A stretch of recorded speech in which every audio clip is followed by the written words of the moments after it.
Okay, so this week's video is on gender privilege and oppression, and I figure we can just kind of like go in order of how things came up. So for the Rothenberg, that's masculinity as homophobia first.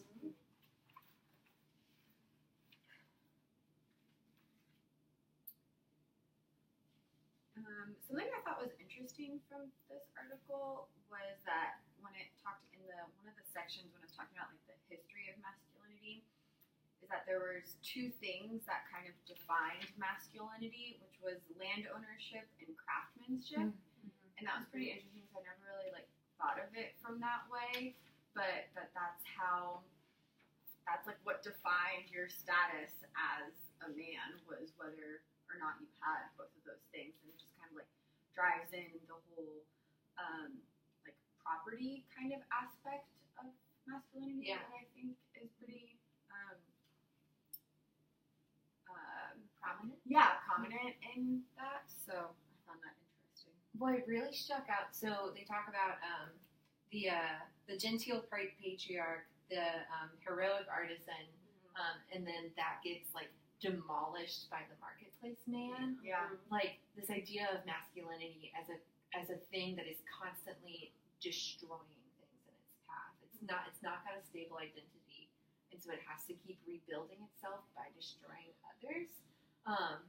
And so the role of money in that, as the market transformed, I think can't be denied. And two, though, the genteel patriarch and the heroic artisan were both defined as good fathers who like passed on their art to their sons, but the marketplace man is defined by his absence from the family. So like, how did we have an idea of masculinity as like a family man, however that looked, and then just like abandon that, and have we recovered it? I've just been thinking about that for a while. It makes me wonder when, like, how exactly did that third type of man come along? Just because it talks about how the first two models, the genteel and the heroic, came around at the turn of the 19th century, but the emergence of the third was a few decades into the century. So, like, what happened in those few decades? The 1830s. So the only thing the Industrial Revolution, and urbanization, but like why? Yeah. Why did you have to abandon family for that? And I thought the idea of requiring proof to show the marketplace manhood and that having the most stuff, the most toys when you die is how that you prove your masculinity, and it's the tangible possessions aspect. I see it so prominently displayed in society, and it was just interesting to read a description of it because I've never thought of it so specifically. Yeah, because like we see like big sports cars, big houses. Like men are still doing like frankly like phallic displays of. Absolutely, they need to show each other. What they have. And speaking of like showing each other, it's talked about how like manhood is demonstrated for other men's approval. You know, so it goes along with that. It's like having to show off like all of your stuff and like how that is. It's not, you know, a lot of times people think like masculinity is like to gain like female approval, but in this article it's talking about how it's really not. It's about gaining like other men's approval and how they're scared of other men's rejection, which is so interesting. Yeah, that whole idea of this homosocial enactment. Yeah, exactly. And a homosocial performance. Right. Where it's performed. Because they've made the market and they've made the public sphere such a masculine sphere that you have to, you've eliminated women from that sphere. You have to, your only competition is men, so you're only performing for men. I really like, I think it was this article that talked about the absence of what masculinity is, and like the only presence of what it isn't. It's not being assisting, it's not being feminine, and it's not being gay. Yeah. And so in having such a fragile hold on what it is, it can never be achieved. Because it's not like an affirmation of masculinity, it's taking away, it's like denouncing femininity. Mhm. So it's not like, oh, I'm masculine because I am strong. It's like, I am strong because I'm not weak. You know, like that kind of mentality. Which is not logical. Yeah, it's not. Not at all. I wrote down the repudiation of femininity because that's such a specific word. Repudiation. Mm-hmm. And they also, the author makes a good point to talk about the type of men who are able to attain this masculinity, which is your white, upper middle class, middle-aged, able-bodied men. And anyone else who doesn't gain it is somehow still labeled as overly masculine. Yeah. And I don't understand how that juxtaposition works, except that I see it and I don't understand that function still. Yeah. The term, I think that, because you're referring to the definition, is the hegemonic masculinity, Yeah. which is young, married, white, urban, northern, heterosexual, Protestant, father of college education, fully employed, of good complexion, weight and height, and recent record in sports. That's a lot of qualifications. Yeah. Like how you fit into all of Yeah. that. How many men do you know who fit Right. that? No wonder Yeah. they're absentee. Right. Yeah. And like, yeah, it's like if you don't fit into that, then you're somehow not good enough. You're never gonna achieve that masculinity. So you're always working to achieve that, which in some cases is never going to happen. Right. It'll never happen. So you're upholding the system that'll never value you, and you're upholding it by condemning women, by homophobic acts, by upholding white systems of power. Masculinity is a trap. It is. There's no arriving. You don't meet. There's no goal to meet there. It's just a perpetual cycle. The term, I've never heard it before, hyphenated American, which is obvious what it means, but when he listed all, basically the exclusion criteria to being in that group, he called the group hyphenated Americans, and I thought that was very fascinating and all-encompassing. I never heard that before either. Yeah, because most Americans are hyphenated Americans.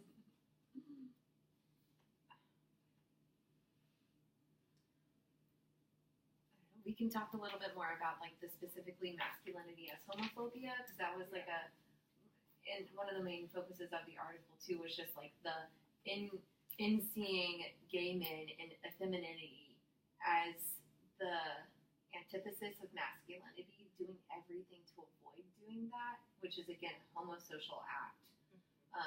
To where and like bringing down homophobia to the direct definition of fear of men rather than like fear of gay men, like that's what it is. Yeah. So it's more than the irrational fear of gay men. It's the fear of being perceived as gay. Yeah. And then they talk about the fear that other men will unmask us, emasculate us, reveal to us and the world that we do not measure up and that we're not real men. And then that perpetuates them to do whatever they can possibly do to exaggerate that masculine behavior, which, like you were saying, I think, Sarah, that just like perpetuates those, sexism, racism, homophobia, all of that, because those are considered, typically masculine behaviors, like being violent or whatever. More risk-taking and things like that. Yeah. Asserting power. Any final words on this article? I'll share something really quick. It was like I don't know, maybe it's some like stretching here, but I thought of this. I was watching Shark Tank the other day, and it's so good. And I just noticed something that I think it was like one of the men and the investors, and they had just made a deal, and it was with a couple, a man and a woman, and when he was congratulating them on making the deal, he hugged the woman but shook the hand of the man. And I just, in my mind, I was like, I find that really interesting, and I know that consciously there probably wasn't any meaning behind that, but it's like, oh, we can, a man can hug a woman because that you're supposed to be close to a woman, but you wouldn't hug a man wouldn't hug a man because that may be perceived as like me being gay or something like that. Yeah. And I kind of like thought of that as, and I know that's, years and years of just like how we do Socialization. things here. Yeah, for sure. But it's just kind of interesting. Like, I wonder if that's kind of like where that stemmed from. That men don't want to hug other men. You're supposed to shake their hand because you don't want to be perceived as I hugged for too long or whatever it might be. It's this really big contrast of the same action is seen not as invasive of a woman's body, because women don't have a right to their own bodies. That if a man were to hug a man, then he would say, "Why didn't you do that?" Well, that's kind of invasive. Like, men kind of understand consent when they're have a fear of Right. being perceived as gay or other people thinking that they'd be into that. Like, it's directly down to that root. Yeah. Of this is okay because she's a lady. Right. That's not okay because he's a man. I'm a man. I just thought it was interesting. Kind of went along with this article. I thought of it as I was reading it. So the next one is transgender feminism. I loved this article of reading it. And this is pretty deep down into the article, but just this idea that she concludes with of if these are your issues, if police surveillance, state surveillance, identification, undocumented work status, harassment in the workplace, if this is your issue, then it's a trans issue. And like, this lens should be across the board. I really like that. And I kind of want to keep that focus like with the rest of our discussion too. Yeah. Yeah, it was very interesting. I thought the way that she opened up the article was a really good like conceptualization of the example of I think it was her son. I think it was her personal story of her son and how he drew like yeast as like his favorite color or something like that. Animal. Animal. I thought that was Yeah. so clever. And that it was because it made it more interesting. And then how she tied that into the discussion of, gender and transgender about how it makes it more interesting. I just thought that was kind of brilliant. Like, such a unique way of looking at it that adds a lot of benefit. I thought that was really cool. I feel like that's going to stick with me for a long time. And I kind of like that too, because so much of trans exclusionary dialogue goes off of this idea of biology. Right. And the yeast as an animal really directly challenges that, of like, our definitions of things are really pretty permeable. Science is not science as you believe it. Like, medical sciences and researchers are willing to give a lot more leeway to the binary as non-existent than like your average Joe American. Right. So I really appreciated that lens too. Yeah, I thought that was pretty cool. But I also thought it was cool how towards the like later part of the article, she was like, although it's not enough to just be interesting, it must also be important. And I thought that was a really cool distinction that she made too. And then she started talking about how transgender feminism and really just talking about transgender in general rarely is considered important, and how that obviously plays a role into the society as it is. And it was towards the end, but when she mentioned the fact that to teach trans studies without being in dialogue with trans people is akin to teaching race studies only from a position of whiteness, or gender studies from a position of masculinity. Yes, that part where she talks about how education needs to involve peer-to-peer conversations with trans and genderqueer people, and I thought how true that is. And I can say that that's a part of where I have a missing piece in my education, just because I've never had the opportunity to have conversations so that I can understand the experiences of someone who's trans. Yeah. And like, I'm missing the point that I wanted to say. I don't know. Like, in talking about this, like, I don't want to skirt around like the violence that trans people do face that she brought to light in this article of higher rates of sexual assault, murder, and violence. There's laws that let you murder a trans person if you didn't know they were trans and it was like a sexual encounter and you were shocked that they were trans. Like, that is a justification for murder on the books in a lot of states. And so just like thinking about our roles as counselor advocates, understanding those really real barriers to like well-being, if we take from a strengths perspective. And even traveling, like when she was talking about how whenever she travels, she has to really think about like, oh, am I going to be put in a position where my safety and security are being compromised because maybe somebody sees something on my passport or ID card or what have you, and depending on where I'm going, I could be in like serious danger because of that. And that's I think, like you're saying, as counselors, it's important to like remember that when working with our clients and advocate. I had mentioned that as well. Because she went through the list of different things that are like struggles being a transgender individual, and so like what you mentioned with that, and then also the sexual assault and high rates of violence and murder.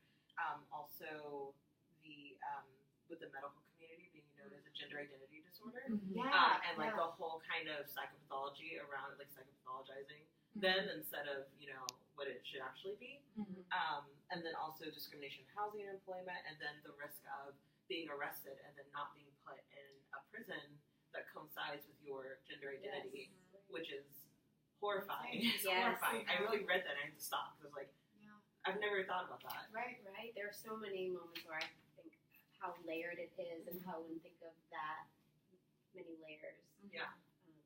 Like I know that. I'm sorry. No, go ahead. Okay. Yeah, at the pre-prac site I was at for the mental health, there was one. It was a women's residential, but there was a woman there who was trans, but they didn't put him at a male site. He still went by his birth given name, but I can't remember like the legality of like why they didn't. But he was not put in a male residential treatment center. I don't know if it was because they said no or because he said no. But he was in a women's residential treatment.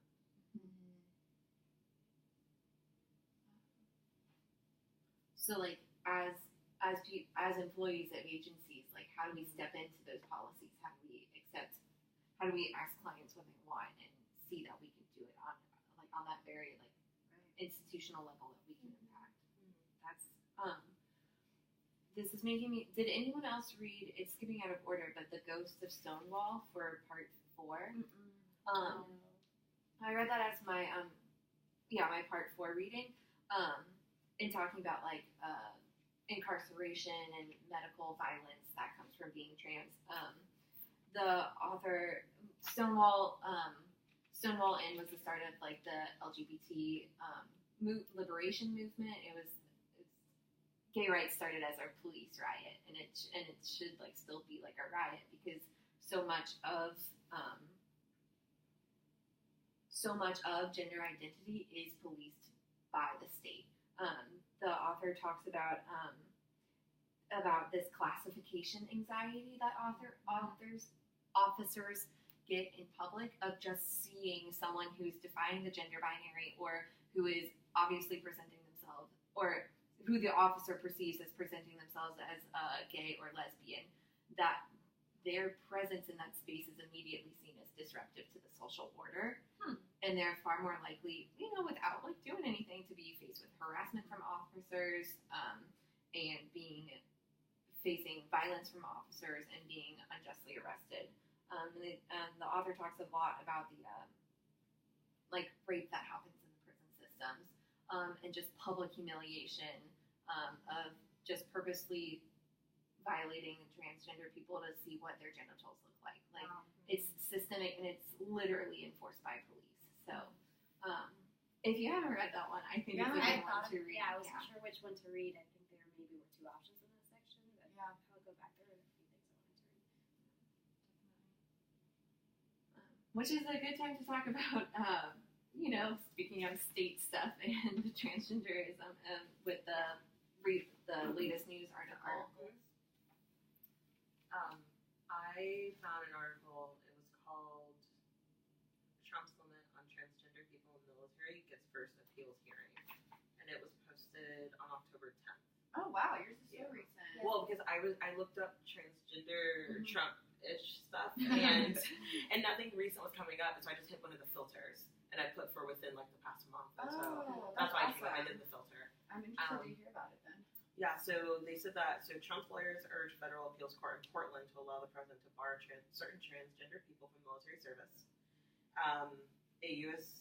Department of Justice agent asked the Ninth U.S. Circuit Court to lift a Washington District judge's preliminary injunction that halted the proposed policy and to declare it constitutional.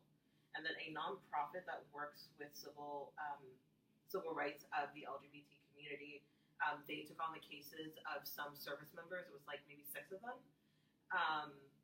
And so essentially they're going toe-to-toe with this Justice Department guy with this court in Portland because they want them to go ahead and go ahead, do it. But the nonprofit is trying to fight them and say, let's just wait, let's hold on, let's really wait a minute on this.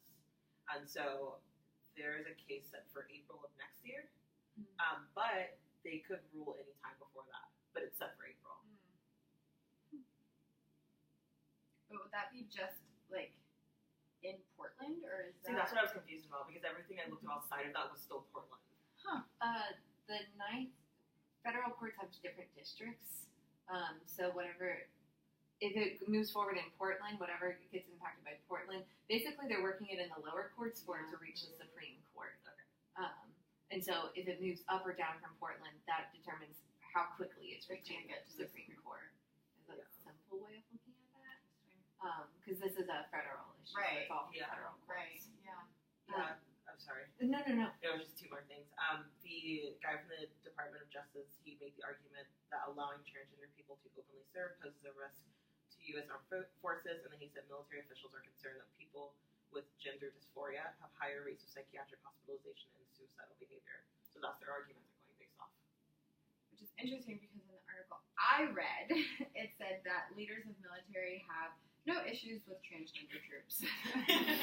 So. Well, in an article I read, it was one of Trump's defenses against wanting to ban transgender individuals from serving is that there will be higher medical costs for those individuals. And then this was a New York Times article. A trans man who is in amazing health and teaches martial arts. He's had no issues since his full transformation, and he was going into the military, and then there was the ban, and then it was lifted. Now officials are not really sure. It's kind of like one hand doesn't know what the other is doing. He keeps getting called as if he's going to go into training, and then it keeps not happening. I think that's happened about 5 times now, but he has had no medical issues, and he's in better health than most people, and that is the justification for why the ban was going to be put in place. Yeah, Trump's tweet said that Trump cited tremendous medical costs and disruption that transgender in the military would entail as a distraction from victory. And then I was like, victory, we're not at war. And then I forgot we're at the longest war of our entire lives because we're still technically at war in the Middle East, which is cool and bad. It's so funny that they keep citing medical costs because it's like not every trans person decides to go through with gender reassignment surgery. That's like a deeply personal thing. And you don't have to do that in order to make a transition. And so it's just scapegoating around the issue completely, and it just seems so shallow. And I think sorry, go ahead, Sarah. That's okay. My article was just from the Washington Post that they just keep losing. It's been set. Different district courts are knocking it down throughout the country. But with Kavanaugh on the Supreme Court now, once it reaches it, it's probably going to be upheld. I interrupted you. No, I interrupted you. Back on the medical thing that you were talking about, how that's the defense. I was reading something in this article too. I didn't quite understand it. I want to look into it a little bit more, but it seemed like there are some standards, and that it's if you have had your gender reassignment surgery, that you do standards just say everything, there are no complications. But that they say that that's standard for any medical procedure, like regardless of who's entering the military. Right. Yeah. If you had any medical procedure, like you have to have somebody be like, yeah, they're cleared to be, to go serve. And that once you're cleared to serve, like there really aren't any other medical issues other than potentially like you giving yourself hormone shots, which is of no medical cost to the government whatsoever. That's something that the person can just do themselves, like in the privacy of their own home. So I also kept reading about how like the defense is this medical, but I wasn't able to find anything that actually like substantiated that there was anything that would incur like these tremendous medical costs. Because it's like literally made up. Right. So So that's yeah. And you think of it, just baffles me because you think of minority groups and being a member of such a small minority group, and plus think of how many of us have not decided to join the military. Even the military is a minority group. Most of us are not in the military, and so we're talking about so few individuals. Right. Where are these huge costs going to? It's just ridiculous. It's so frustrating. Yeah, no, it's insane. It's absolutely absurd. And something that else in this article that really kind of like corroborated how ridiculous this is that when they reached out to the Defense Department to try to see what the statistics were of transgender people in the military, they refused to give any of their statistics. They were really asking about how many people have applied since the ban was lifted and how many have been accepted, because they wanted to show how they're not being accepted. And the Defense Department like refused to showcase those statistics, which I'm like, can they do that? Like, I don't know, maybe I guess they can to the New York Times. But that there's this other advocacy group called SPARTA, who works very closely with transgender individuals in the military, and that from their statistics that they have is that 140, and this was in July of this year, but 140 had applied since January, and that only 2 have been accepted since then. Yeah, so it just kind of shows how I think even they know that they don't have any like real claims towards this, if they're not even willing to like showcase, the truth.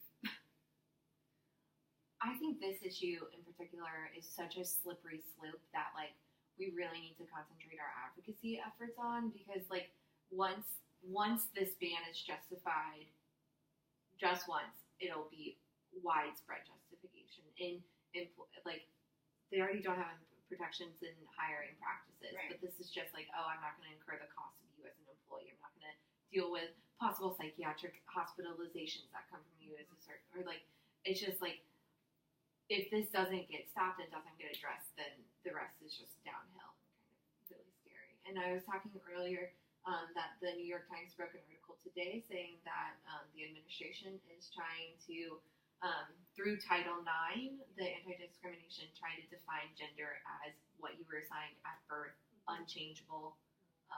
Really? Yes.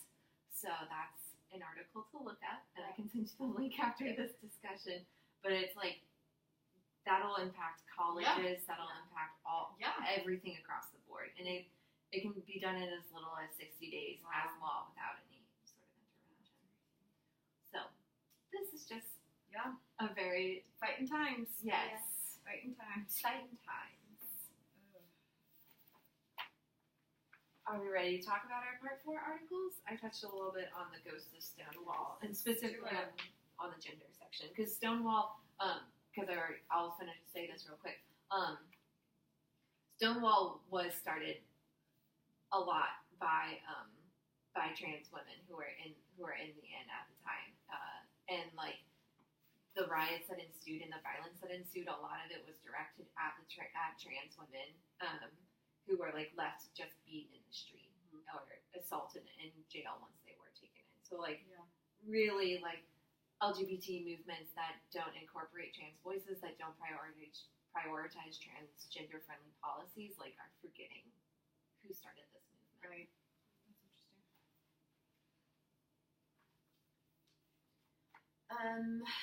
The article that I chose was "Women in the State Police: Trouble in the Ranks." Yeah. This one focused on the New Jersey State Police Department, and they are they have one of the worst records for hiring women in the entire country.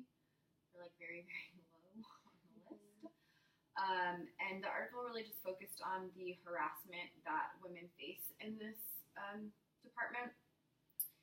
And it kind of like focused on like personal stories of 3 women who have since left the field, but just talking about their personal experiences with the constant harassment. Like, I mean, it was insane, like the things that they talked about. Just a couple of the things that I wrote down. This wasn't even all of them, but like they would pop their tires.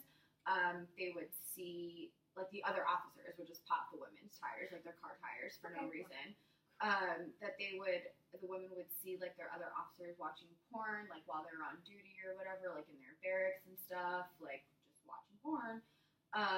That they would make the women, this was like awful to me, they would make the women run in white shorts when they're on their period, and then like the men would run behind them, like laughing and making fun of them, like just like calling all of these like ridiculous things in front of them while they made them do that.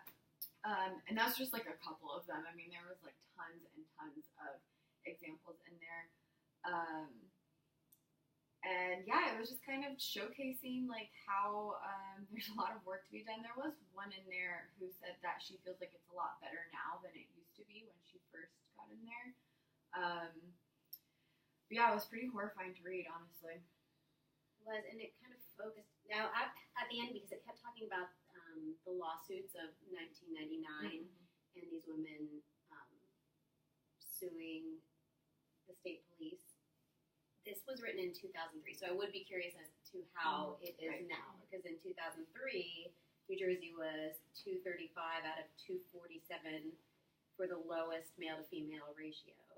And as she said, these 3 women, they all had to have multiple stress leaves, the harassment. They would put pornography in their lockers, dead animals, deer testicles. It was horrifying, and they wanted to be. They didn't want to back down because they were being bullied. So they would persevere as much as they could, but it would result in needing to take stress leaves. And was it Victoria Grant who was Victoria Grant was the one who didn't. She didn't want to be interviewed, but one was eventually promoted to sergeant. Was that Amy Johnson? I think it was her. Mm-hmm. Yeah. But it took her she obviously had her lawsuit, but she had 3 sexual harassment complaints. She took 3 stress leaves. She kept going back, and then she was eventually promoted to sergeant. But it was intense, but just how acceptable it was to treat these women the way they were being treated. And it kind of showed to me, like it didn't say this explicitly in the article, but it showed that was just like the culture of that place. It was almost like a boys' club that allowed. That's like it was fine. It was fun. Yeah, it was really gross. Yeah. Really makes you think about how they were treating female inmates and people that they were encountering on the streets. Sure. Yeah. Mm-hmm. Absolutely. The article I read was by number of sex crimes on campus.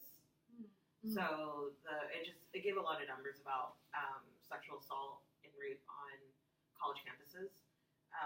So it said in a given calendar year, 1 in 20 U.S. college women will be the victim of a completed or attempted rape. And then it said 1 in 3 gay men, and 1 in 5 bisexual men, and 1 in 10 heterosexual men reported experiencing unwanted sexual contact during their lifetime. But there's less research done surrounding sexual violence within male and LGBT identified communities. And then the lack of research paired with cultural stigmas create a culture that does not support survivors to report their assault, and in turn does not provide adequate resources to them. One thing I was curious about, which I'm glad they mentioned, was I always wondered what the numbers would be on I always mix up the letters, HBCU, which is a historically black college or university, just because you never hear about sexual assault, but you know it is a college, like it happens. Right. Yeah. So I just never hear about it. But they did mention it, and they said that almost 10% of women who were surveyed at black colleges reported being sexually assaulted. But it seems that the rates of sexual assault are slightly lower among HBCU women than non-HBCU counterparts. And one thing they mentioned why is because black women in college tend to drink less. than at other colleges. For whatever reason, the historically black colleges tend to drink less, Interesting. or the women at least tend to drink less. So it'll be interesting to find out why. Sue and Sue talked about in their chapter on counseling African Americans, they talked about lower rates of binge drinking, and part of it was a spiritual community factor. Yeah. But that's just one component. Yeah. Yeah. And then the other thing that I thought was interesting is, have you guys ever watched on Netflix The Hunting Ground? Yes. Okay. So they talked about the fact also that only 10 to 20% of male college rapists were expelled, and men who were responsible for sexual assault are rarely expelled. And like obviously in that documentary, they talk about the fact that colleges essentially want to protect their name and protect their funding, and so they don't expel. And so they talked about, like, there was one scene in this documentary where they talked about these different high-profile colleges and the punishment they gave to these men who were accused of sexual assault. And it was like, he will not be able to attend graduation after graduation. Exactly. Or he will have to write 3 paragraphs apology to the reporter. It was like really like slap on the wrist. Like, it was ridiculous the amount of things that they were giving them that made absolutely no sense. Like, he won't be able to do this after he graduates. Well, he's graduated, so what's the point? So it talked about that, and rarely they expel, because if they expel, then they have to report it. If they report, then that goes into their numbers, and then parents want to know, what are your numbers on sexual assault? And then they have to tell them, so the lower the numbers are, the better it looks, and they keep their funding, and they keep students coming to the colleges. So, and the documentary also talked about how the girls who, like, it was at Chapel Hill. It was Really? It was at Chapel Hill. These 2 girls did all the research to get Title IX. I don't know if they got it started on college campuses, but at least on their college, because at the time it wasn't a thing. Like, Title IX wasn't a thing on their college campus. And I don't remember if it was like college campuses the way it's used, because it initially didn't start out the way that it's used. So I think they looked into the language of Title IX. They were like, no, it can definitely be used for us. So they wrote, like, the Department of Education. They petitioned it, and the Department of Education wrote them back and were like, yeah, this definitely covers you. And so they started this whole movement, and they started reaching out to other women on how to start Title IX on their college campuses. It's called The Hunting Ground. It's You should an definitely watch amazing it. Yeah, it's so good. It's amazing. Yeah. Yeah. I put it in here, so Dr. Norris should look it up. It should definitely be something that future multicultural classes have to watch. Yeah. Yeah. It's a really, really great documentary. Terrifying. I'm glad that they mentioned that in that article. That's like very Yeah. cool. And then, what else? Students who live in sorority housing are more likely to be raped than off-campus students. They're 3 times more likely. And if you live in a dorm on campus, you're 1 to 4 times more likely, 1.4 times more likely than students who live off campus. So there's a higher chance of being sexually assaulted if you live on campus than off campus. Which is, I feel like, why it's so important. Like, do lots of prevention and education on what that even means, and like consent, and yeah, I don't know. I just feel like there's a lot of lack of education when it comes to that. I mean, these are 18-year-old kids, Yeah. and they just don't even know. There was one of the first articles, I think we already discussed it, that discussed the yes Oh, means yes, and that was passed in California and New York, Yeah. and what a difference it is between she didn't say no or giving affirmation yes and saying the word yes for consent. Anyway, that's something that struck me as we were reading. And they mentioned that since those states have those laws now, that they also, like, businesses and schools that are state funded must uphold that same law, since it's a state law. So if they're being funded by the state, if it's a state school, then they have to use that as like their standard of whether or not. Remarkable. Yeah. I can only imagine like their Title IX offices after that. Like, Right. that's Yeah. ooh. But hey, there's movement, so hopefully. Michelle, and like you kind of work a little bit adjacently with Title I IX, do. so I kind of wonder Yeah. some of your perspectives on.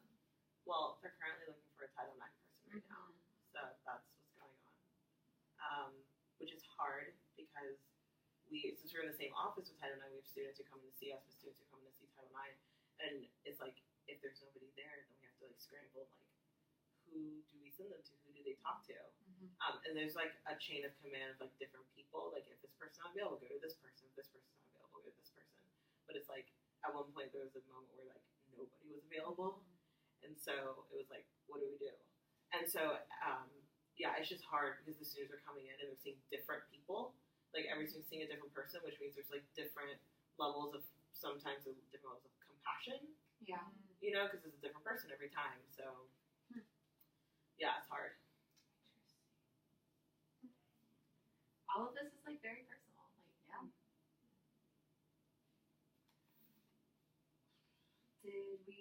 Did everyone talk about their article for part 4? Yes. Mm-hmm. Okay.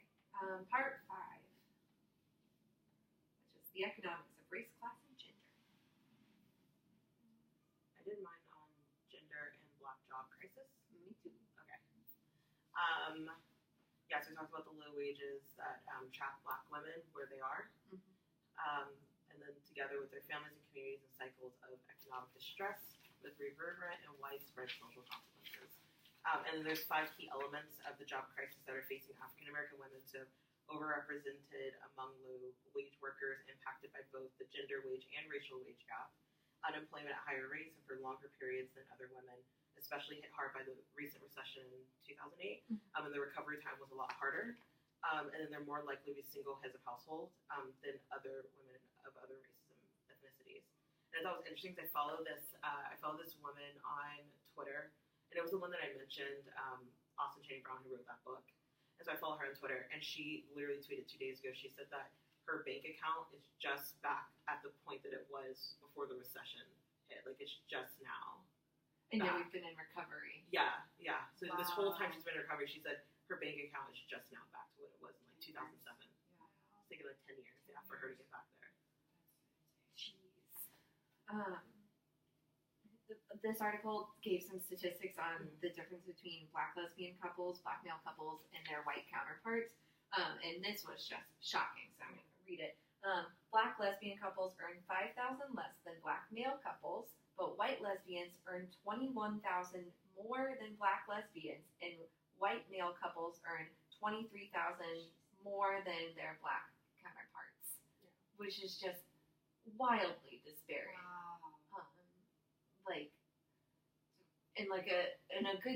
A good point of intersectionality of just like sometimes when people are like, we like to hide how much whiteness protects us, especially for people who do identify as LGBT. And it's like, well, I know that, but it's pulling in that lens of race is so crucial because like those numbers, our experiences are not the same across the board. That's for white lesbian couples. White lesbian couples earn $21,000 more than their Black lesbian counterparts. Wow. And like this article really made me think about economic justice and the importance of a universal basic income as just like that's like another point in another 2-hour video. But like these cycles of poverty, especially like that we're gonna see in the counseling, like that's just like to me seems very hopeless because the economic system is very big. And this is a very big, powerful hand that has held down Black women. Right. So like how does our advocacy help that? I'm trying to find. The poverty rates are higher for Black, lesbian, and gay couples. Transgender people report exceedingly high rates of gender discrimination in hiring, gender harassment at work, high unemployment, and low wages. Black transgender people reported an unemployment rate of 26%. And the studies confirm both high levels of employment discrimination based on race, gender identity, and sexual orientation, and high levels of poverty, particularly among Black lesbians and transgender individuals. 34% of Black transgender individuals earn less than $10,000 per year, which is twice the rate of below poverty. Which statistic did you? 34% of Black transgender individuals earn less than $10,000 per year.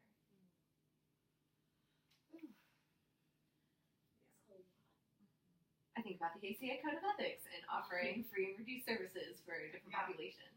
Absolutely. Especially populations that need it. Yeah. How you build equal access in your office policies. Yeah. Right. As a that's direct action.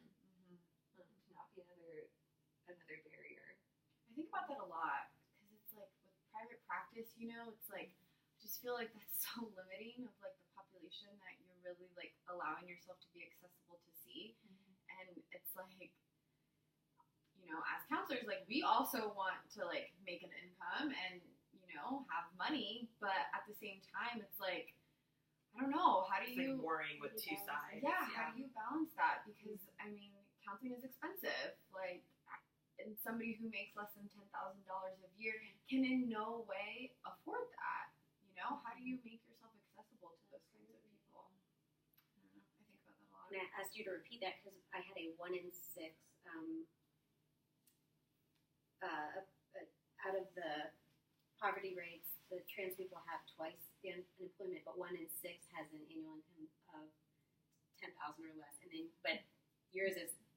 But if you're a Black trans person, you have much higher incidence because yours is 34%. Wow. Oh, so that is for just the trans population in general? That, yes. Okay.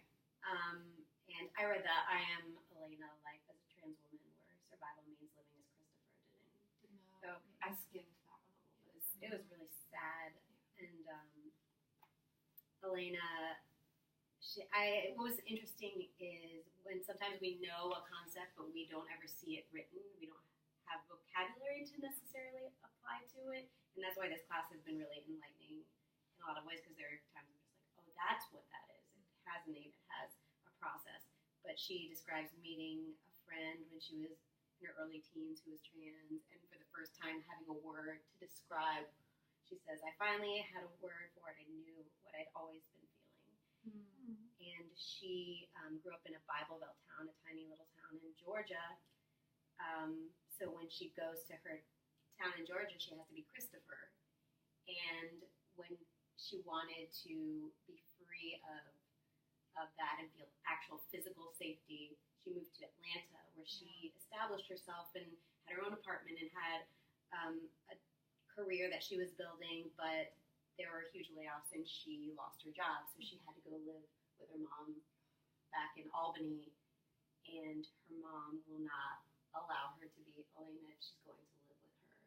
And so she has to hide her clothes over at, she calls her gay mom's house. And so she has some of her clothes over there, but she is Christopher at all times when she's with her mom, and she only has men's clothes there.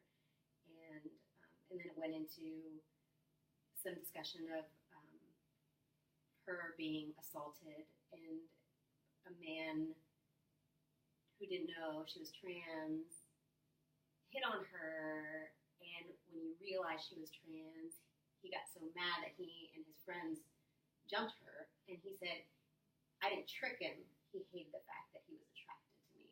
It goes back to that whole masculinity thing and proving it to one another, and how fearful this whole article describes her being, because she had to be, because she was unsafe where she lived. And then it goes into the suicide rate being 41% for trans people versus 4.6 for the whole U.S. population. And then some of the unemployment, which I had already mentioned, but it kind of gave you an inside view into some very, very hard, sad struggles that Elena is going through, and it was eye-opening for me anyway. She would keep 2 Facebook pages. She called one the Christopher page the sanitized page. The sanitized page. How exhausting. Yeah. Not only I feel like exhausting just like to keep up with that, but I mean internally too. Like how do you process that? How do you like know who you are? You have to keep constantly denying. Yeah. Exhausting is a good word for that. Yeah. Because like it's just so dehumanizing. Right. Yeah. Yeah. That's exactly what it is. It's terrible. I'll have to read that one. The one I chose, part 5, right? Yeah, we're on part time. Domestic Workers' Bill of Rights, a feminist approach for a new economy. So this was really, really interesting. This article was obviously talking about domestic workers, and eventually it was talking about the the creation of the Domestic Workers United, which is they're fighting for power, respect, and fair standards for domestic workers. Some of the statistics that this article gave is that 2.5, and the reason that this was is because the majority of domestic workers are women. 2.5 million women labor as domestic workers in the U.S.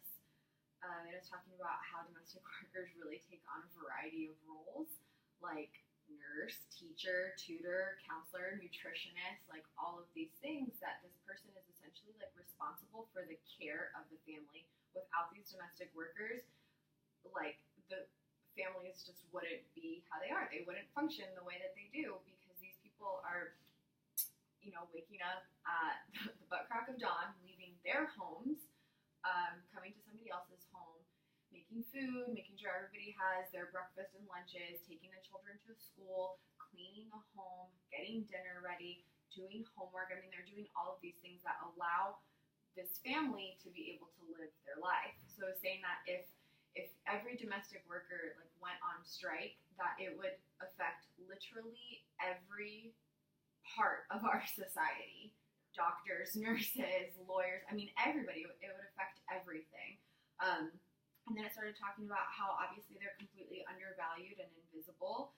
Most of them are immigrant women of color, and that there is no like standardized pay rate. A lot of times they're abused. If they live in the family's home, I mean, there was a story of one particular woman who she lived in the basement and there was like flooding, so her mattress was just up against like just water constantly, and that was like where she lived. That was her home. And that a lot of times that if you try to like stand up for yourself or even ask for anything, like a day off, for you to go spend time with your children, that a lot of times like you'll just get fired like on the spot. And so anyways, just like really awful conditions. There's like a power imbalance. So this Domestic Workers United is just like fighting for a Bill of Rights to have like a standardization of that to protect these workers so that you have a minimum pay, that you can have, X amount of like days off, that you have to give notice when it comes to like letting them go, things like that to be able to protect them. So it's in New York right now. So it's interesting to see the work that they do and if that passes and becomes something. So it was just interesting because I never really learned too much about that and what that looked like. So. And there obviously isn't an average income for domestic workers from what you read in that article, but at a point in time there was an article written that combined all of the actual tasks that you could actually hire out that a stay-at-home mom would do, and if you put all that together, what that would cost annually was around $154,000, which is what domestic workers are doing and earning so little. And I actually had an experience. I was in Winter Park on Park Avenue, and it was two women, the mom and the daughter and the baby, and they had a domestic worker with them, and how they were speaking to her was so disgusting that I couldn't even believe it. So when I see things like that, I won't return to those areas. I won't want to take my business to an area that it was almost like a subculture within itself, where it was acceptable and almost a status symbol to have their domestic worker with them at lunch. And I had never actually seen that type of behavior, and it was horrifying to me. And I read a few things about, you talked about New York, about some of the subcultures in New York, and the moms, I forgot what the nickname for them was, where they're competing with each other to be the most successful, and they have live-ins, or do they have domestic workers coming daily to take care of their kids? And People as status symbols, which again is like it's economic slavery in a lot of some capacities, and like I think about the marketplace man and the way that white women are used as status symbols that like uphold whiteness. I don't know. everything's Yes. interconnected. Yeah. And the article I read was all the women were white women. They had their specific exercise classes. They were CEOs of businesses. They, but if you went to dinner with a bunch of couples, the men sat on one side of the table, the women sat on the other side of the table. The women were also status symbols for the men, and then the domestic worker would be a status symbol for Wow. the wife. It was, Wow, that's messy. yeah. That's messy. Yeah, it is.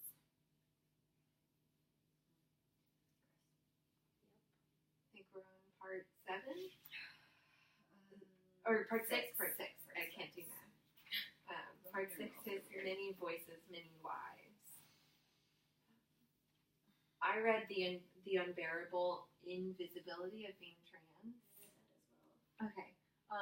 It was from the perspective of a transgender lawyer who works for LGBT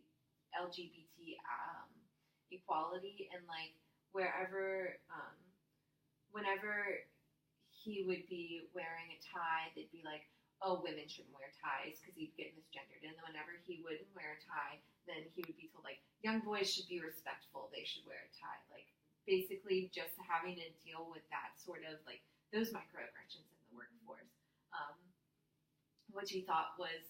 which was hard and exhausting.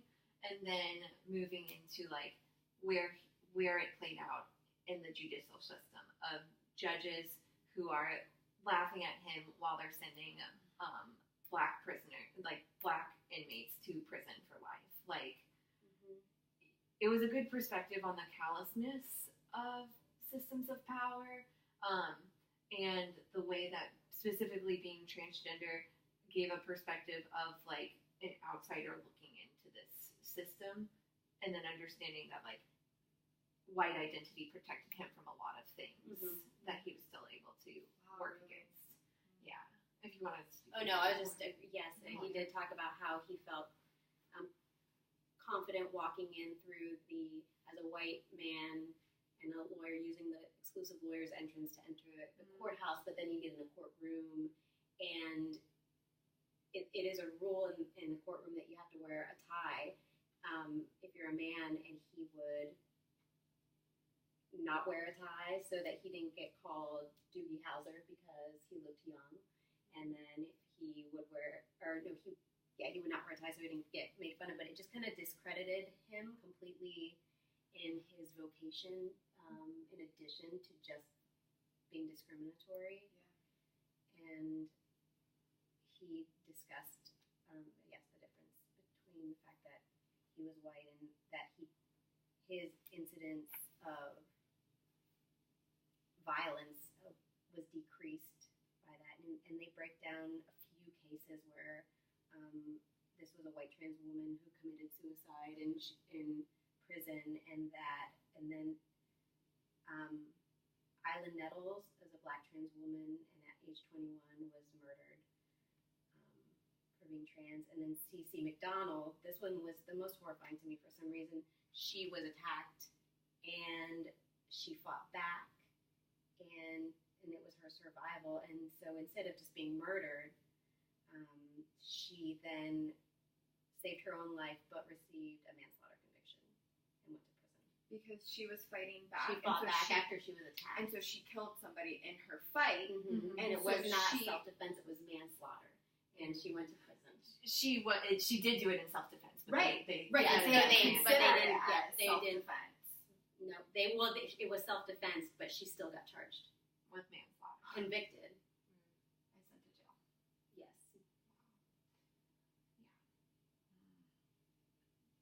This article also, I'm glad I wrote it down in my notes too, because like in talking about counseling strengths of a group, there is unbearableness, but that unbearableness also binds us together. Amidst scrutiny, the savage violence, the systemic discrimination, there are communities of resistance and resilience that hold each other up. So it's a brief little excerpt, but he ends it on like, this is awful and this is our reality, but like there is a community here, and that's a community that I value. And he also lists several activists that he was like, these people are doing work that I cannot do, that is more important than what I'm doing, and like donate and give money to them. So just like there's savage violence, but there's also like a strong sense of community that learning how to tap into that is life saving. And it also, and something I thought in a few of the articles that were written by a person who was trans, how educated and competent and brilliant they are, and he touches on this, and they're still fighting so hard for equality. Imagine if you weren't this amazingly educated, brilliant researcher or lawyer, author, and how poorly you would then be treated. It's really gross. I read the one that is called "He Defies You Still." I read that Memoirs. one. Okay. Cool. So it was kind of formulated like a prose of his life growing up and how his mannerisms didn't match that of the other little boys around him and how he was picked on for it, and how he would go home and his family would try to say, well, just act this way or walk this way or talk this way, and like trying to get him to be less feminine in order to match his surroundings with the other little boys. And he talked about spending a lot of time alone and how lonely it was, about times where he wanted to kill himself. And then one thing that he mentioned, so the word, I don't know if I'm going to say this right, effeminacy. Do you remember? It's that word right there. Effeminacy. Okay, because I didn't know what it meant, so I looked it up, and it was like traits in a boy or man that are often associated with feminine nature, behavior, mannerism, style, or gender roles rather than the masculine ones. And so he used that. That was the way that he was seen. And then the other thing he mentioned is that you never learn about gay history, and you never in school you never learn about, which is true because it's like, okay, I was in a lower arts major essentially, and I don't remember ever once hearing about all of these great writers or artists who were actually gay. I think the only time I ever heard about was like Oscar Wilde was the only one I ever read about where we actually talked about the fact that he was gay. But he mentioned we learned about the wonders of Michelangelo, Oscar Wilde, Gertrude Stein, but never that they were gay. Yeah, it was a really like Michelle was saying, like the way that it was written was very interesting. It was like almost like a diary kind of his life. And something that I thought was interesting that kind of went along with some of the stuff that some of the articles we were talking about before is that, so he titled it "He Defies You Still: The Memoirs of a Sissy." So he's like calling himself a sissy. And what he mentioned, or what he talked about, how he defined sissy, is that you're not adhering to the stereotypical standard of masculinity, which goes like perfectly in hand with that first article that we read about masculinity as homophobia. So it was interesting to me to see how like that first article we read was more of from like a educational perspective, like an analysis. Yeah. And this was just somebody telling their story, like their personal story, but how the two were perfectly aligned. So it really showcased to me how people experience that day in and day out. And it's not just something that is like critical analysis, so to speak, you know. I also found it interesting. There was a lot of like religious aspects to his story as well, and how he grew up in the Catholic Church, and like his priest would. He said he had a conversation with his priest about how his priest asked him like, "Oh, you like girls, right?" He's like, "I guess." And then what did his priest say? Do you remember what he said? It was something like, It's important for your salvation. Yes. I read that excerpt. Yes. And I was like, what? Why? Like, I didn't understand that part of it. You know, even from like a religious background, I don't understand like why that plays a role into your salvation. I know that you grew up Catholic. Is that something that like you could share? Oh yeah, no, this being gay is not allowed. You can't. It's like the you can't be love the saved. sinner, hate the sin, and hate the sin. kind of perspective for the church, but Catholic dogma is that like any sort of sexual encounter outside of the lens of a sacrament of marriage is considered a mortal sin. Right.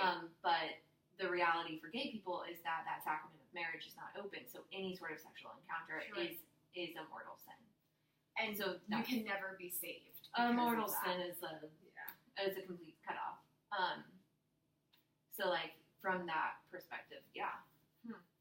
Yeah, so I read that and I was just like, you're just getting it from everywhere, you know, like from everywhere, like a place that's supposed to be, you know, like a safe space. You're getting it from there. You're getting it from your family. Yeah, his family would tell him that he needed his dad one day was teaching him how to walk better, because they said that he walked with his hips and not like with his shoulders or whatever. Some bullshit and like he that. talked about the fact that like it was something that one of the nuns said to his mother, and he wanted his mother to defend him.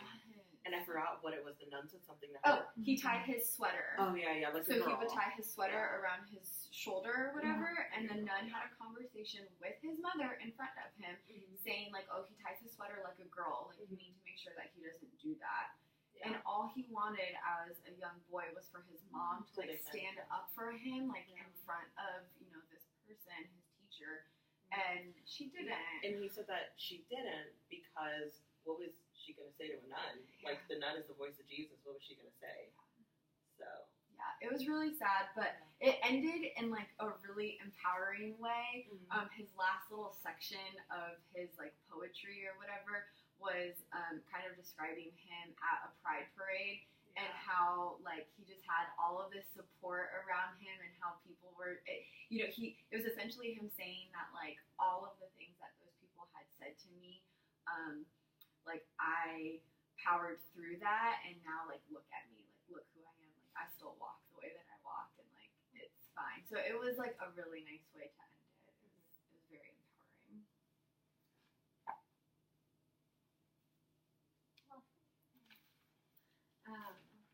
The next part is the, unless, Michelle, did you have anything else?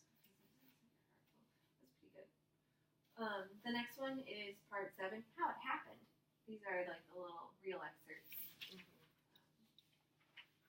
I did the 19th Amendment because that's the first one I came across. I did that one too. Gender. There weren't many with gender, I don't think. Maybe 2. Yeah. There was the right of citizens of the United States shall not be denied or shall not be denied the right to vote on the account of sex. And so we love to think of the 19th Amendment as women's liberation, but it was white women's liberation. This is on account of sex. That's white women shall not be denied on account of sex. So important to note. That's exactly what I wrote down too. Yep. I said right to vote for women, which is of course a victory, but this applied only to white women. That's an important distinction that many forget. Like I know that's not. I wasn't taught that. When I learned about when women could vote, I learned that it was in 1920, and that's when women could vote. But that's not true. Not all women could vote at that time. So it's just, I don't know. Again, goes back to the education aspect too. I think a lot of times we just don't teach things in their full lens as they are. I read the Roe v. Wade because I had never actually read it. But I knew what it was about, but I never actually read it. And so it talked about the historic decision to legalize a woman's right to terminate her pregnancy by abortion. It's based on the privacy of both the 14th and 19th Amendments to the Constitution, protects the individual from interference from the state in decision to terminate a pregnancy.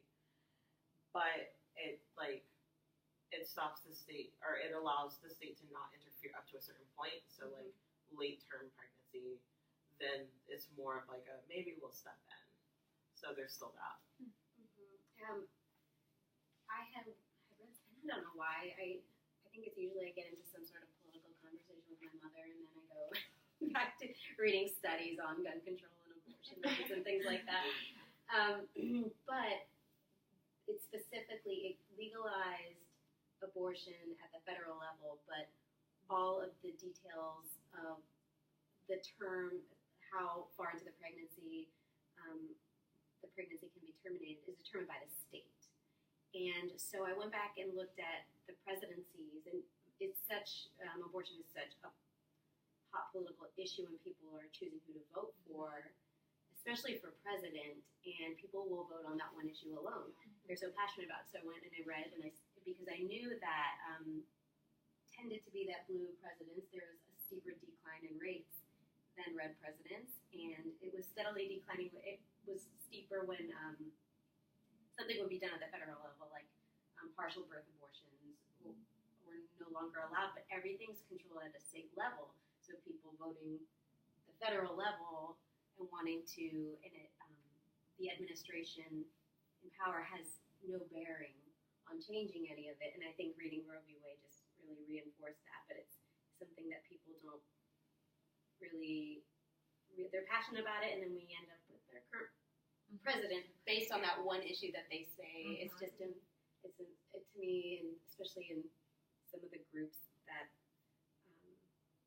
I weave in and out of, I think that awareness that there's so many real things where discrimination is happening because we're voting on this one issue that's not affected by who we put up into office in the presidency. Such a good point.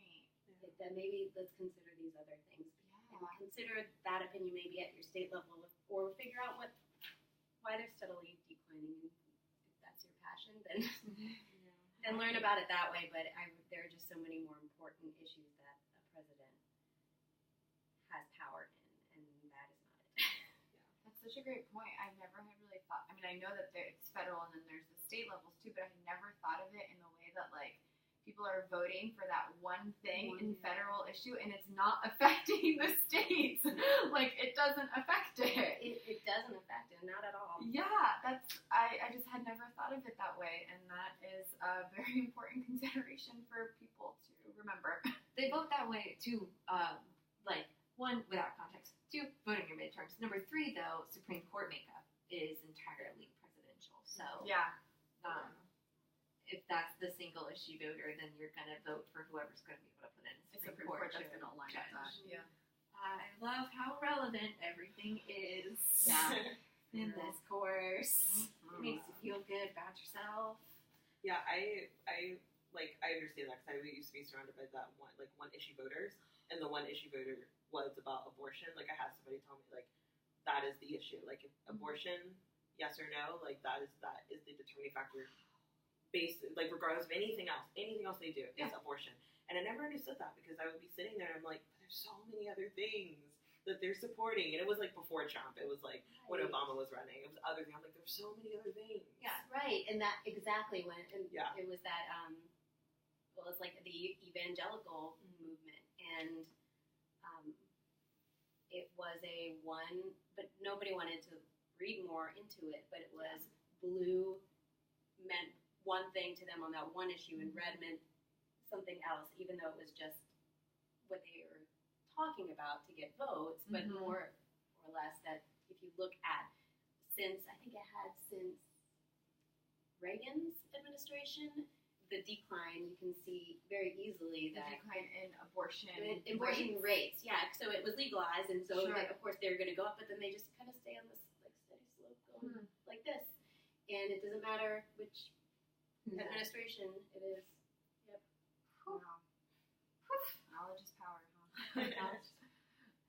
huh? The next part is the am I thin enough yet?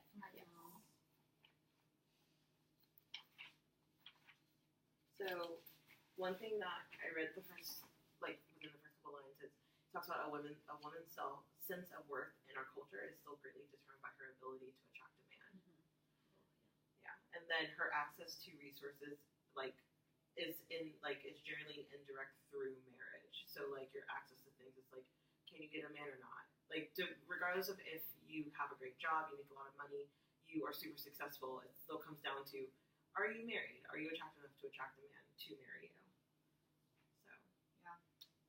And this specific woman's case, Delia, that was her name. She didn't even want to work. It got to the point where she was like, get taken care of. I just want to get taken care of. It's so hard out there for a woman.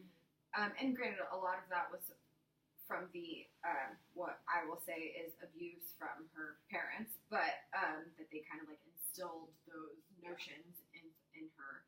At the point where she just was like, I just want to let somebody else take care of me, you know?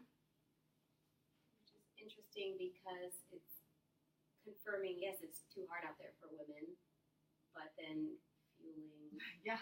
this notion that women are to be at home and taking care of their partners and families.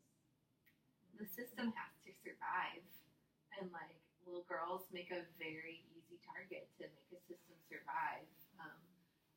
Damned if you do, damned if you don't. You're either gonna have a really hard time out there, or you're gonna live up to the feminine expectations of being the housewife, and you're gonna then find the invisible hardness of that. I also found it interesting that the article, in addition to like her personal story, it started talking about how this, thin enough ideal and just the beautification standards and stuff, how that our society like profits from that economically.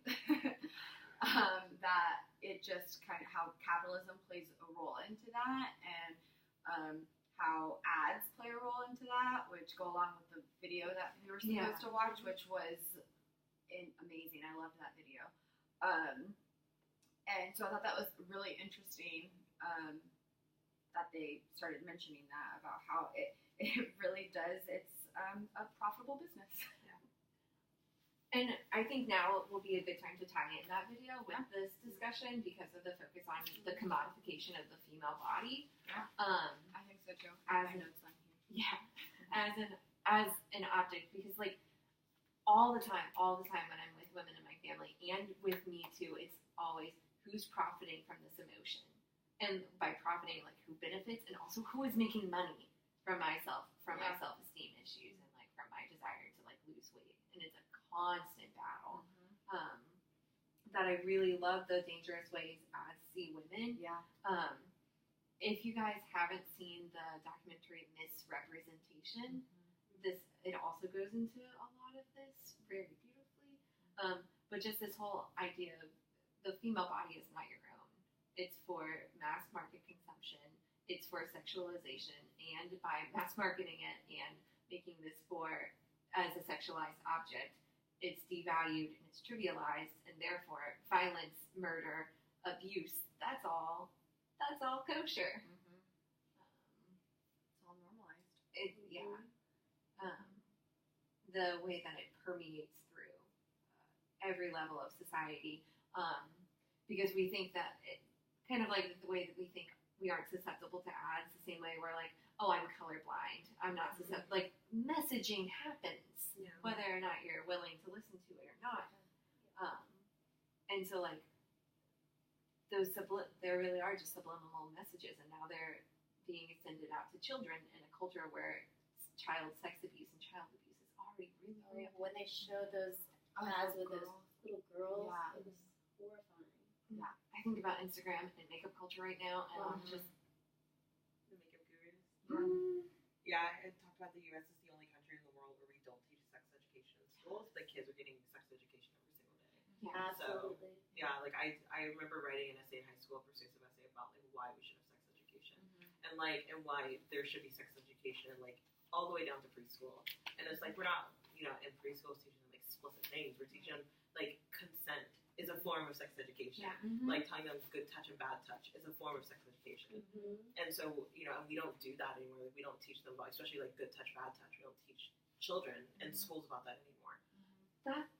One of our articles or something mentioned that we didn't. That like. Yeah, I did. I remember that. I don't remember what's from that. I don't remember which one it was from either, but I'm baffled that the most basic concepts of protecting youth is not being taught.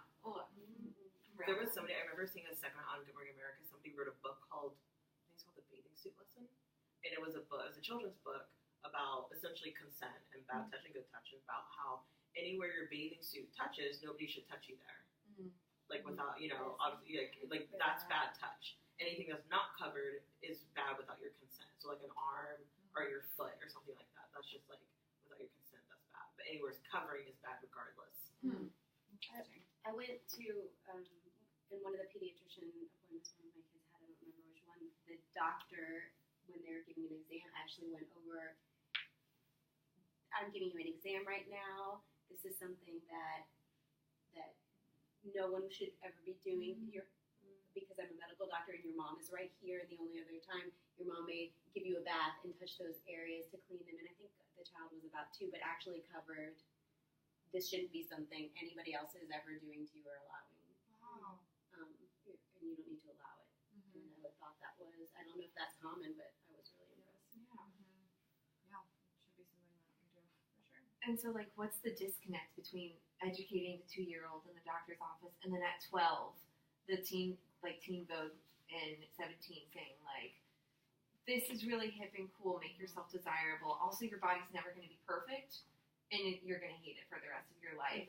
But try as much as you can Buy to this get it product. perfect. Yeah. But you're never gonna get it perfect. It's just this overarching idea of, like, Right. how do we make it to where women's bodies are their bodies, people's bodies are their bodies. I feel like there's a lot of education that needs to happen with the adults because we're the ones educating the kids, and that's important. That is something with my daughter that I talk to her about all the time, and especially about the touching, and to the point where if you don't, she doesn't want to hug or a kiss from somebody, and she says no if the person, because my dad, my Dominican father, just loves to just grab and kiss the cheeks, and the kids don't want it, and I didn't like it as a kid either. And I've had to tell them, hey, you need to not do that because she said no, and she needs to believe that her no should mean something, and I'm going to be telling her that she can defend herself if somebody is hugging her and kissing her and she doesn't want that done, because in the smaller things it's important, but it's even more important if it moves to something even more. Yeah. Because if she doesn't learn that it's such a good point. Like, she's gonna associate, oh, I said no, but oh no, well, Grandpa just wants to love on you or whatever, and he's obviously just giving her, hugging and squeezing her, like, But as a child, you can't differentiate. Your brain's not developed enough to differentiate that. Start believing that you're respecting the Exactly. adult by doing things you don't want to You do don't and wanna do. allowing them to touch you in ways that you don't want to be touched. Exactly. So I got to teach her to throw a punch. Next step. Yes. How about we, maybe let's talk about women of Burma, then tough guys, then let's end on women's strengths. Yeah. So while we're on the topic of, like, gendered violence, let's talk about the women of Burma speaking out.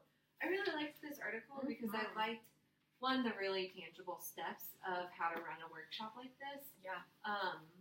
Yes. But two, also how in-depth it went about liberation theory, radical feminist psychology, and participant action research methodologies of something that I think can be really applicable in a counseling office, of coming from a collaborative relationship where you're decentering that power, Yeah. which is really hard when you've got degrees hanging on your wall. So how you intentionally, Yeah, I walked into a counselor's office. There was, like, degrees on degrees on degrees hanging all over the place. They're really educated, but still, because there's just all these degrees everywhere, You- certificates all over the place. Immediately feel like you're lesser because of that. Because there are some fields where that's so necessary. Like the medical field, you want your doctor. you'd like a doctor to be Right, to be a certified. doctor. Yeah. Their medical license and Right. their MD up on the wall, but it's not helpful everywhere. Yeah, but even still, in a doctor's office, I want to have a collaborative relationship with my doctor. I don't want them to say top down, here's what's up with you. I want them to be able to hear what's up with me. You know? Yeah. And, like, that prestige would impact our relationship. And the section where it talks about the women's experience within the workshop and how they all felt like they were equal because of, many reasons, but they all had something to contribute. They all felt heard equally and felt like they had wisdom to offer based on how the workshop was done. It's a really cool article. I liked the how they broke it down onto all of the different levels of change. Individual, family, community, organizational and then the societal level. And I think that that's a really cool way of of us as counselors talking about that with our clients on I even think this workshop we could utilize a very mini version of it with our clients potentially, going through these steps of empowerment, trust building, reflecting, deep listening, all of those things are things that we're going to want to utilize with our clients in session, especially clients who are in marginalized populations. And then once you finally get to that point where you've established that and you're trying to find because a lot of times people come to counseling because they're wanting to change something. How do we get to that point, that action point, that change that we're looking for in all of these different levels, and being able to recognize where sometimes maybe the institutions are affecting this individual's ability to make the changes. Mm-hmm. So I don't know, I thought that was a really cool outline. I'm very much a outline type person. So I personally really liked it, and not only learning about this experience in Thailand, but with the women of Burma, but also how I felt I could apply that just in my practice too. One of the last things that was mentioned is just the fact that understanding structural violence against women and the oppression is a huge challenge, which I was thinking, is it really a challenge? But I guess it is just because of the whole structural aspect of it. And then understanding how to deconstruct it, what exactly to look for, what are the signs, what is normal, what do we place as normal, and then what is actually, and then we look at it as it's actually abnormal.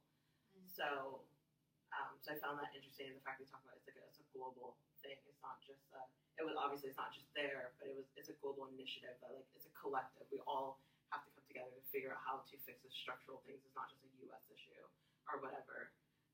And then you also have to look at cultures. It's culturally different in certain areas, mm-hmm. the way that violence is portrayed on women. Mm-hmm. So, yeah. Demystifying that process and giving a name to it, mm-hmm. When you're so in it, mm-hmm. just naming it. That's the liberation, the Palafiri part of the giving a name is the first step to freedom. I think this article did a really good job of displaying that across the globe. Yep. Yeah. Right. Okay. Tough Guys on YouTube was about how men are impacted by toxic masculinity, essentially. I don't know. This one to me was kind of just more of a brief rehash of all of the other Rothenberg articles that we read. Yep. With the two added caveats of one, the violence of masculinity impacts men not only through the trouble of having to uphold it constantly, but also through the trauma that you get from it, because there are men who abuse men, there are men who rape other men, who assault other men, who are violent, and men have cut themselves off from the tools to process that sort of trauma. So that's a mental health initiative. And then the second one, to me, the guy made a point about girls and women aren't responsible for male violence, but you need to uphold in your relationships that it's not acceptable, which I guess is okay. But I think the more important bit is maybe men do better. Maybe, and we have to talk about reality. We are not physically as strong. Mm-hmm. There are things that we're not going to be able to defend ourselves against. Yeah. And I don't think that there are a couple of aspects of that I could play a little devil's advocate that I don't think we're acknowledged. And one is that, yes, we are going to be the victims. At a point in time, we stop being as physically strong as a man. Mm-hmm. And that, speaking to that, they produce more testosterone. That when they're learning how to deal with the feelings of aggression, where's the education? Because that's a reality that they are. If you ever watch kids' sports, they play basketball. Sometimes a kid will push another kid, and then it gets to puberty, and they have so much hormone racing through them. They become suddenly so aggressive, and they don't really know what to to do with that, and that's at the point where I see, well, when I'm watching that, just like we need to educate our children when we talk about sexual assault, we need to educate our young men on what they do instead of be aggressive and be violent. And there's just not just a lack, there's a whole gaping hole there, I think. Because you are going to feel that. And so there's some part that's not society for what you're feeling inside, but there's a big part of society that needs to comment on that at the right point in life. Yeah, that was something I think that I agree was a little bit missing from the narrative. It did seem a little dated, so Yeah. hopefully. It was 7 minutes. Right, yeah, it wasn't, a full on thing, but it did seem like that was missing from the narrative. I think that was a good entry point to, Yeah. hey, masculinity is something, but we had already done the Wrath and Right. Right. Right. I've read all Also, that. Yeah, so we're ready. Yeah. Ready for a little bit more. Right, right. I did like that he mentioned that this is an anti-male, because I think a lot of people, women included, Hashtag not all men. yeah, they're like, oh well, whatever. They think of this as like people saying that women are better than men, or that Yeah. like all men suck or whatever. And I thought it was, I did appreciate the fact that he mentioned that it's like, this isn't anti-male. It's just like reality. It's just, it is what it is. You're right. So That was an excellent. yeah, so I was glad that he did mention that. I think that all of our discussion has been kind of heavy, so I'm like, let's end by talking more on the strengths part from the Sue and Sue chapter. Especially for us as a group of women sitting Yeah. together. Yeah. Like, let's end on a little bit more of a positive note, as we especially as like female counselors. Like what values that we see in these relationships.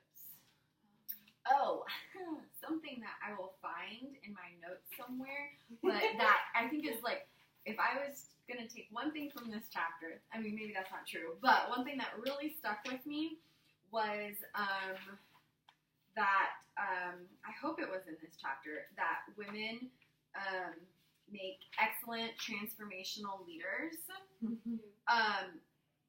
And I thought that was, gosh, I'm gonna try to find it in here, but I thought that was such a great way to empower women, especially when it's so difficult and the system makes it so hard for us to be in any kind of leadership role, like literally any kind of leadership role, but that it shows that because of whether or not it's, biology or just like how we've been conditioned, like women are just more relational, and so that in turn makes us be really, really effective leaders, because it's not just about very business mindset, and there's that also, but that we have that connection that we can build with our teams, and that makes for a really, really great leader. So I thought that was a very cool point.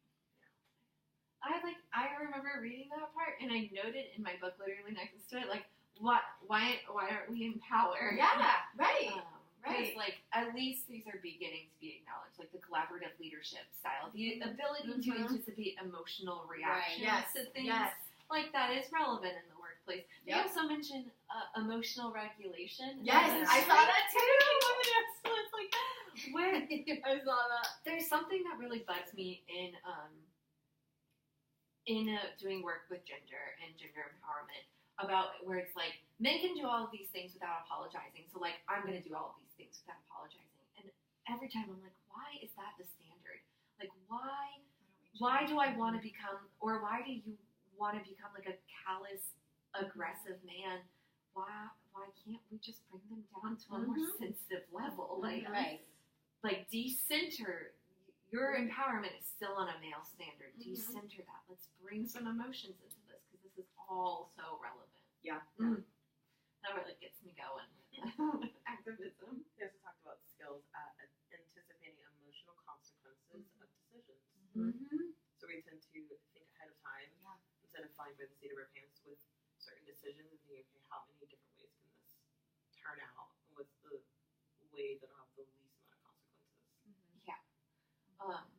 And like, and in the poll that they cited of Americans think that women tend to act more ethically than Mhm. men. And Yeah. it's like, Yeah. part of this chapter too that I was thinking of women are really good at affiliative relationships. We're good at interpersonal bonds, which, you know, when they talk about depression, like that's a big harm because when you're depressed, like and your bonds are strained, like you can't pull in that's a lot. But one of the strengths too, so much of the female socialization is more collectivist than an individualistic culture too. So like having that, removing that lens of individualism that even like humanists embrace, like that'll just impact so many groups if we can just move a little bit more towards collectivism or acknowledging it. It was helpful for me to read about the therapies, the evidence-based therapies, and to facilitate and walk the client towards positive activities and social activities, because it really does decrease depressive symptoms. And that, I don't know why that seems very basic, but that thinking of depression and talking with the client on details of their life specifically, versus maybe thinking, okay, well, this is just an easy way to decrease depressive symptoms if the client's on board with it. That was such a simple thing I read that I was like, you know what? I may have gone into some existentialism there and skipped the very practical.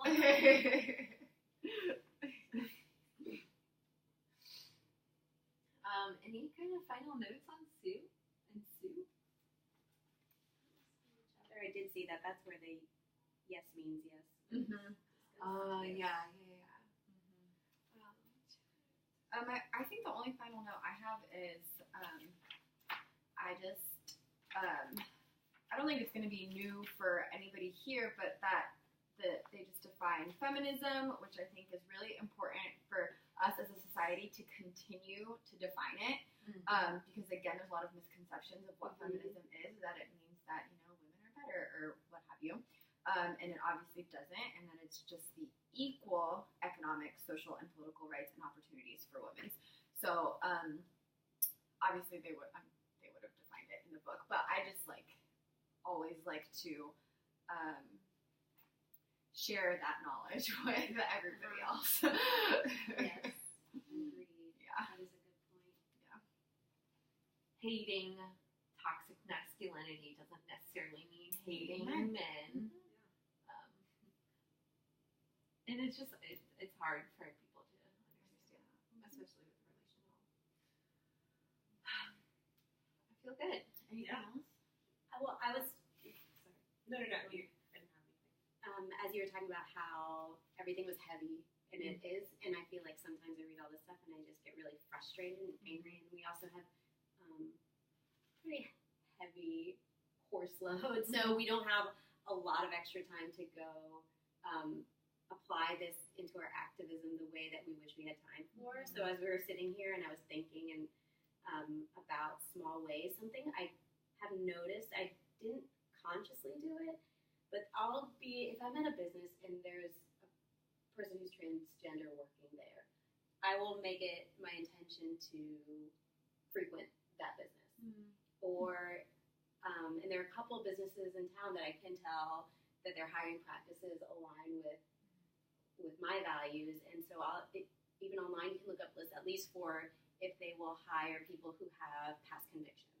So I noticed a place where I was pretty sure they were very welcoming of people with past convictions, and I looked and you can find a list of businesses that will hire those with records, and so I make it a point to make that my regular coffee spot instead of somewhere else. And so it's a small way, and if I learn which businesses have these better hiring practices, then that's a small way to spread the word and give business to the places that are not discriminating. Solid. You're going to buy coffee anyway, right? So might as well do it somewhere Yeah, for sure. That I have time right now in this moment. That I can do that. Yeah. No, I think that's great. Thanks for sharing.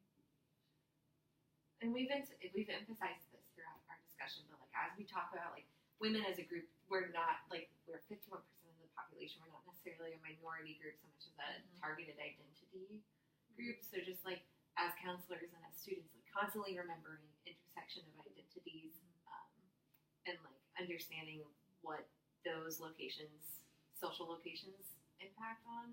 I think that's my most important takeaway from these readings. But any other final words? All right, no. I'm gonna stand up and I have to unlock my computer. So sorry, Dr. Norris, I think that it's the last couple of seconds of the video.